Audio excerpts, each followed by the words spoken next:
Alors, donc ici, set timeout. Et l'autre, set intervalle, c'est pareil. Donc, on va tester la première et on verra. Alors ici, on va créer, donc, on va commencer par créer un script pour tester juste qu'est-ce que ça veut dire exécuter quelque chose après un certain temps. Alors, donc, je commence par console.log et on va écrire quelque chose ici. Ça, c'est le début du script. Donc ça va s'exécuter au début, c'est logique, quand ça va être chargé. Et puis là, je vais utiliser ce timeout. Vous pouvez écrire window.setTimeout ou setTimeout tout court. Et donc, alors, qu'est-ce qu'on lui passe en paramètre, en premier paramètre? C'est quel est le code que vous voulez exécuter et ça doit être une fonction. D'accord? Donc, on appelle ça une callback. Il va être appelé après un certain temps que vous définissez ici. Donc, si je mets ici 0, ça veut dire après 0 millisecondes. Et donc, après 0 millisecondes, qu'est-ce que je vais exécuter? Je vais faire ici console.log. Et donc, ici, on va écrire exécution retardée.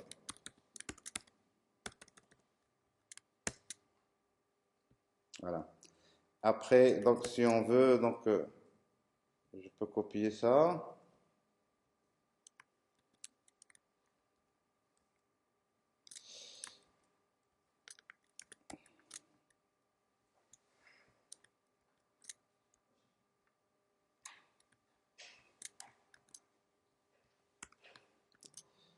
Et là, c'est la fin du script.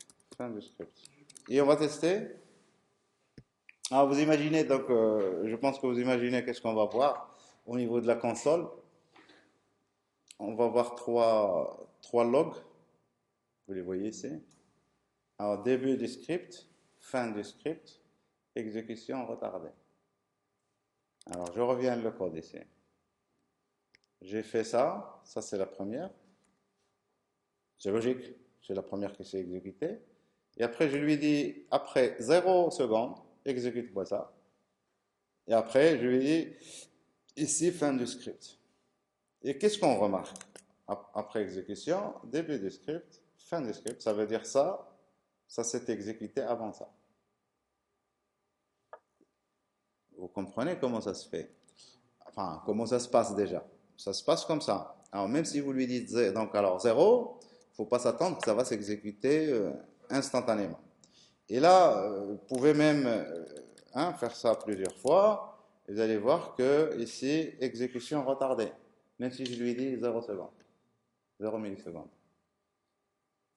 Alors, d'où ça vient tout ça? Eh bien, si vous voulez voir donc, dans la documentation de MDN, Mozilla Network Developer Network, et donc pour comprendre un peu comment JavaScript fonctionne, donc ici, vous avez vos fonctions ici, ou vos instructions si vous voulez, et donc ils sont dans une queue, hein, dans une file.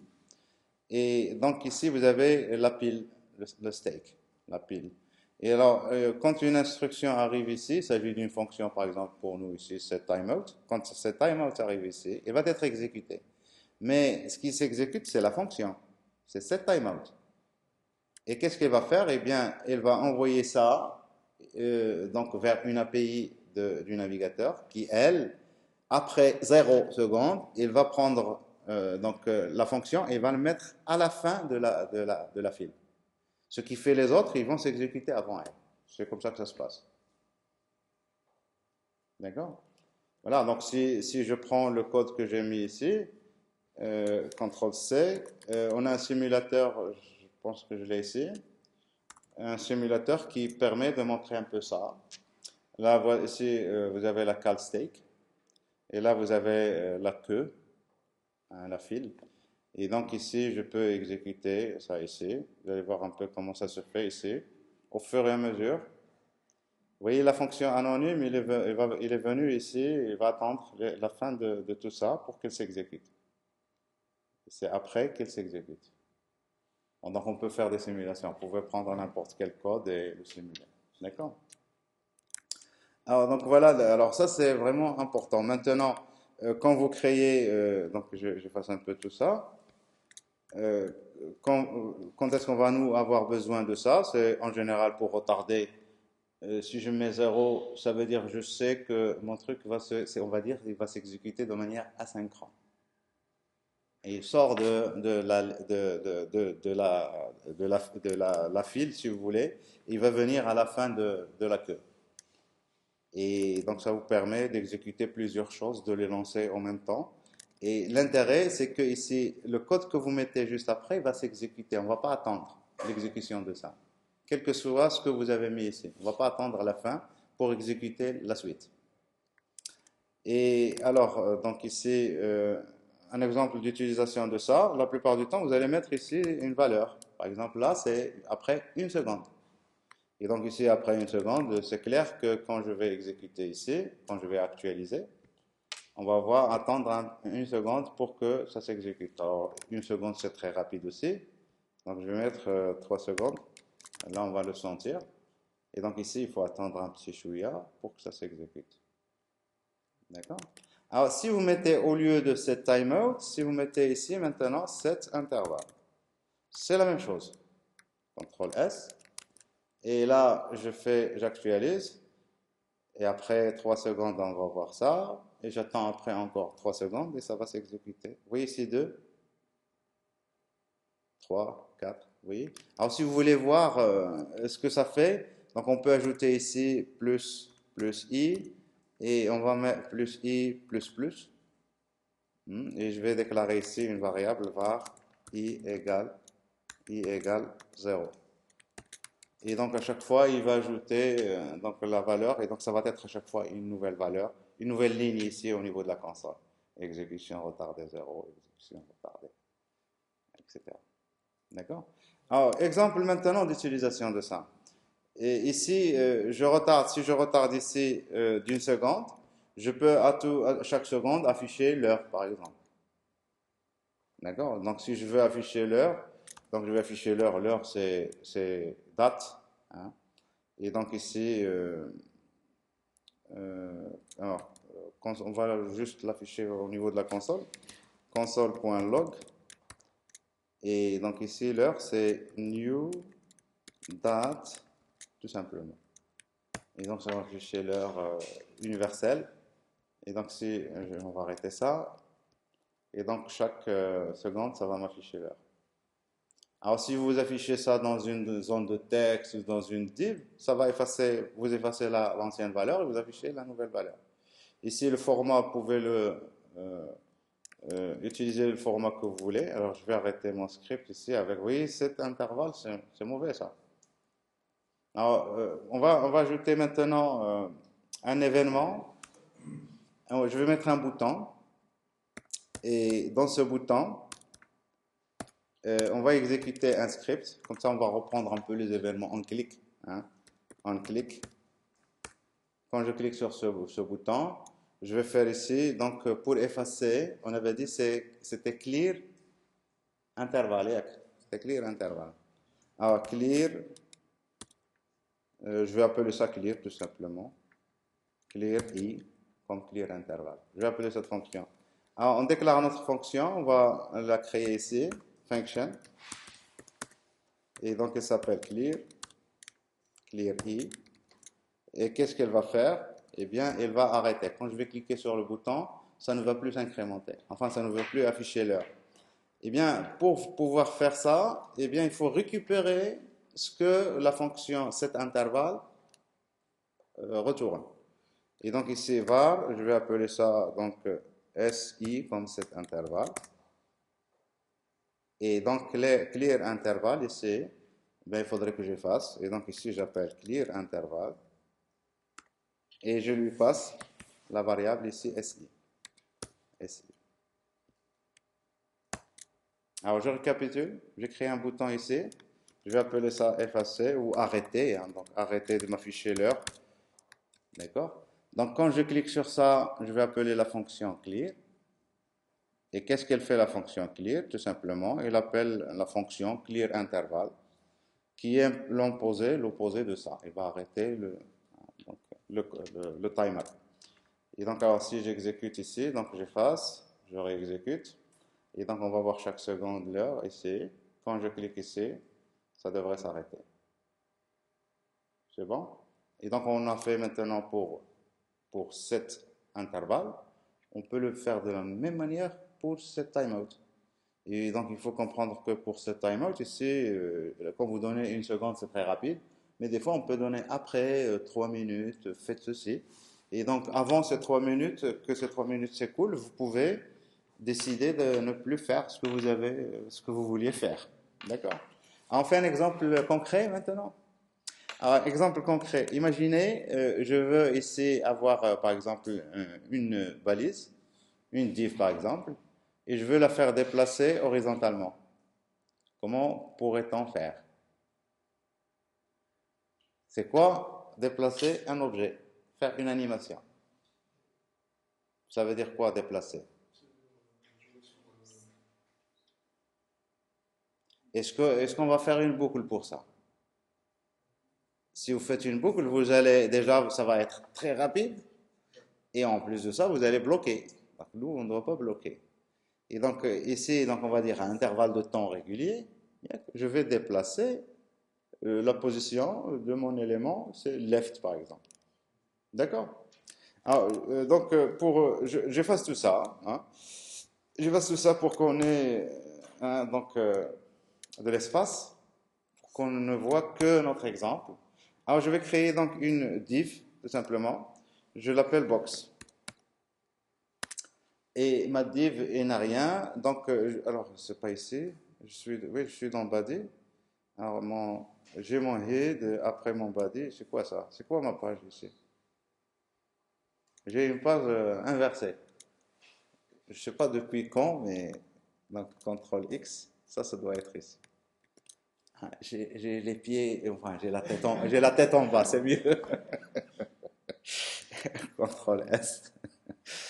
Alors, donc ici, alors head, body, là c'est bon.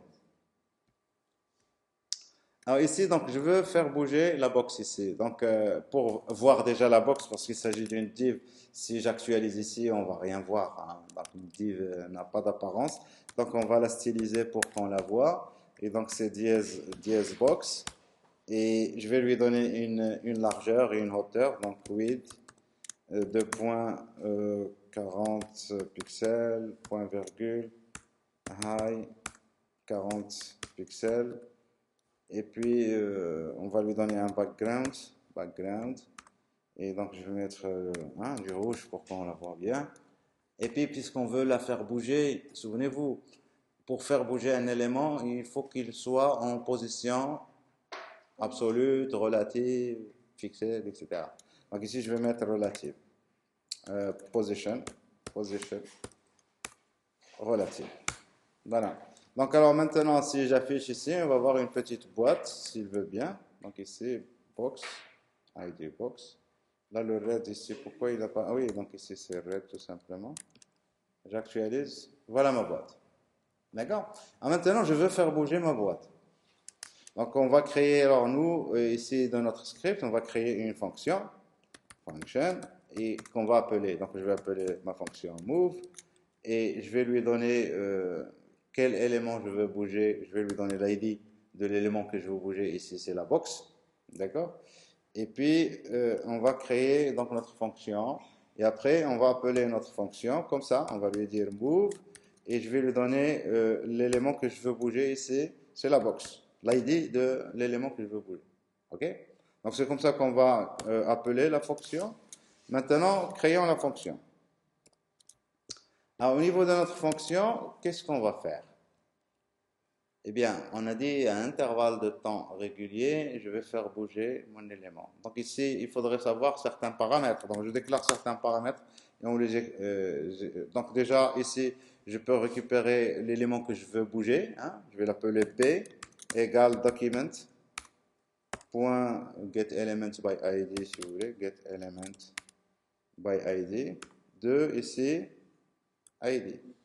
Hein, ce que j'ai passé ici comme paramètre. D'accord? Et là, donc après ça, je vais mettre ici une variable x égale à 0, c'est la position initiale. Je suppose que la position initiale c'est 0. Je déclare une deuxième variable ici, le pas. Chaque intervalle de temps, je me déplace d'un pas. Et donc ici, je vais mettre ici step, j'appelle step et je l'initialise. Je vais mettre par exemple je me déplace de 5 pixels. Je donne une valeur. D'accord?